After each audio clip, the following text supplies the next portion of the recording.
ఈ వీడియో చూస్తున్న అందరికీ నా నమస్కారాలు. హాయ్ ఫ్రెండ్స్, నేను మీ మహేష్.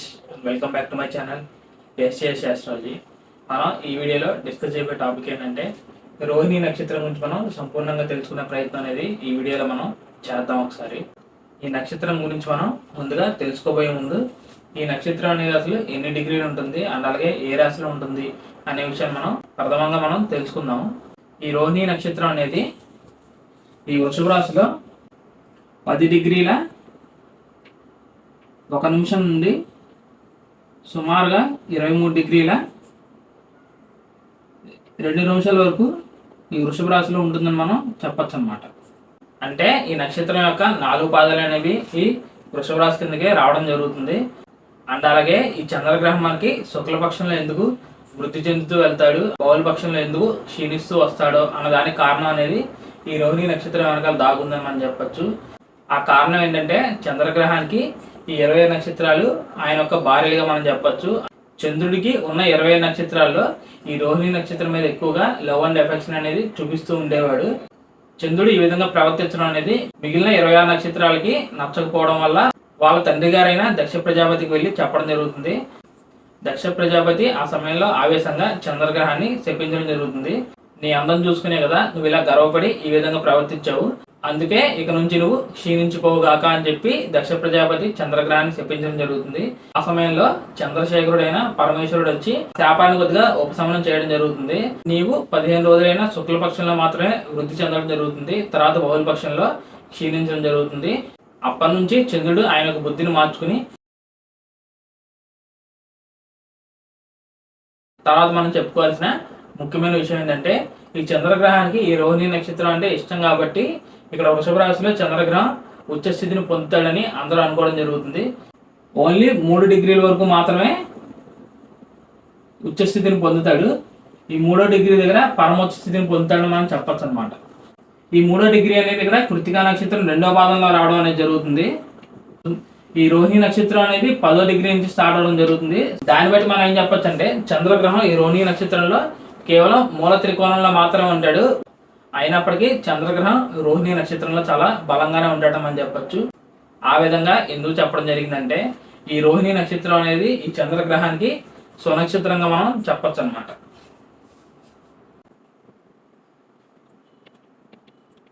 ఎలాగైతే స్వక్షేత్రంలో ఉన్న గ్రహాలు బలంగా ఉంటాయో అలాగే స్వనక్షత్రంలో ఉన్న గ్రహాలు కూడా బలంగా ఉంటాయని చెప్పొచ్చు. ఎవరికైతే ఈ చంద్రగ్రహం రోహిణి నక్షత్రంలో ఉంటాడో అప్పుడు చంద్రగ్రహాన్ని మనం ఏం చెప్పొచ్చు అంటే స్వనక్షత్ర స్థితిలో బాగా బలంగా ఉన్నాడు, ఉచ్చరాశి అయిన ఈ వృషభ రాశిలో ఉన్నాడని. నక్షత్ర బలంతో పాటు ఇక్కడ చంద్రగ్రహానికి స్థాన బలం అనేది కూడా వస్తుందని మనం చెప్పొచ్చు అనమాట. ఎందుకంటే ఈ వృషభం అనేది ఈ చంద్రగ్రహానికి ఉచ్చరాశి అవుతుంది కాబట్టి. ఈ రోహిణి నక్షత్రానికి ఎక్కువగా స్త్రీతత్వ లక్షణాలు అనేవి అధికంగా ఉంటాయని మనం చెప్పొచ్చు. ఎందుకంటే ఈ రోహిణి నక్షత్రం అనేది చాలా అందమైన నక్షత్రం అండ్ అలాగే చాలా సద్గుణాలు మరియు పరోపకార బుద్ధి అనేది ఈ నక్షత్రానికి ఉంటుందని మనం చెప్పొచ్చు. ఈ నక్షత్రానికి మనం బ్రహ్మదేవుని అధిదేవతగా మనం చెప్పొచ్చు. అంటే దాని అర్థం ఏంటంటే ఈ సృష్టికి జీవాన్ని పోయడమే బ్రహ్మదేవుడు చేసే పని. అదే విధంగా ఈ రోహిణి నక్షత్రం అనేది సృష్టించడం మాత్రమే కాకుండా ఆ సృష్టించిన దాన్ని ఎంతో మమకారంగా జాగ్రత్తగా చూసుకునే తత్వం అనేది ఈ రోహిణి నక్షత్రానికి ఉంటుందని మనం చెప్పొచ్చు. అందుకే ఎక్కువగా ఈ రోహిణి నక్షత్రం వాళ్ళు డాక్టర్లు అవ్వచ్చు, లేకపోతే నర్సులు అవ్వచ్చు, లేకపోతే బేబీ కేర్ టేకర్స్ అవ్వచ్చు అండ్ అలాగే మంచి సైకాలజిస్టులుగా కూడా వీళ్ళు రాణించే అవకాశం ఉంటుందని మనం చెప్పొచ్చు అనమాట. ఈ నక్షత్రం అనేది వృషభ రాశిలో ఉందని మనం చెప్పుకోవడం జరిగింది. ఈ వృషభ రాశికి ఆధిపత్యం పొందిన గ్రహం ఏంటంటే శుక్రగ్రహంగా మనం చెప్పొచ్చు. నక్షత్రాధిపతి ఎవరంటే చంద్రగ్రహంగా మనం చెప్పొచ్చు. సో దీన్ని బట్టి ఈ రోహిణి నక్షత్రం వారికి ఈ 2 గ్రహాల యొక్క ప్రభావం అనేది వీళ్ళ మీద ఉంటుందని మనం చెప్పొచ్చు అనమాట. ఇప్పుడు శుక్రగ్రహం కూడా ఈ చంద్రగ్రహం లాగానే ఒక స్త్రీతత్వానికి చెందిన గ్రహంగా మనం చెప్పొచ్చు. అండ్ అలాగే ఈ శుక్రగ్రహం కూడా అందాన్ని ఇండికేట్ చేస్తాడు అండ్ అలాగే కళల్ని ఇండికేట్ చేస్తాడు. లగ్జరీస్ ని, ఒక గొప్ప పేరుని, పాపులారిటీని, ఇటువంటి వాటిని అన్నింటినీ ఈ శుక్రగ్రహం ఇండికేట్ చేయడం జరుగుతుంది.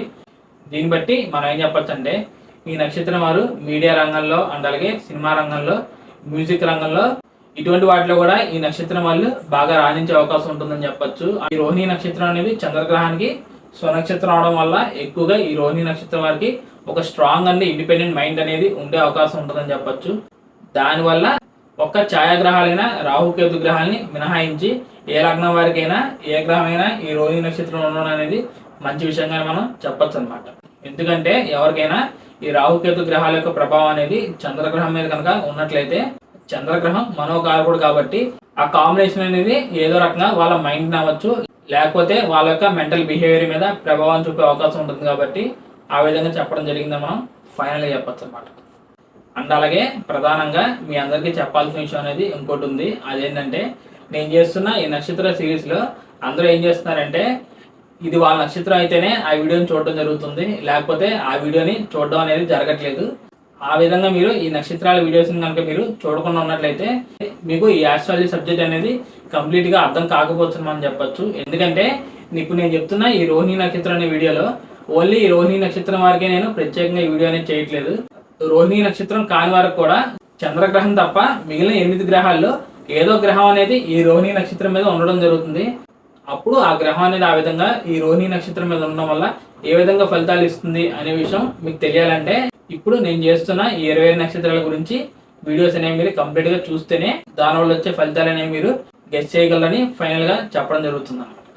అందుకే ఫైనల్గా నేను చెప్పే విషయం ఏంటంటే మీది ఏ నక్షత్రం అయినప్పటికీ ఇప్పుడు నేను చేస్తున్న 25 నక్షత్రాల గురించి మీరు సంపూర్ణంగా తెలుసుకోవాల్సిన ఆవశ్యకత అనేది ఎంతైనా ఉందని మనం ఫైనల్గా చెప్పచ్చు అనమాట.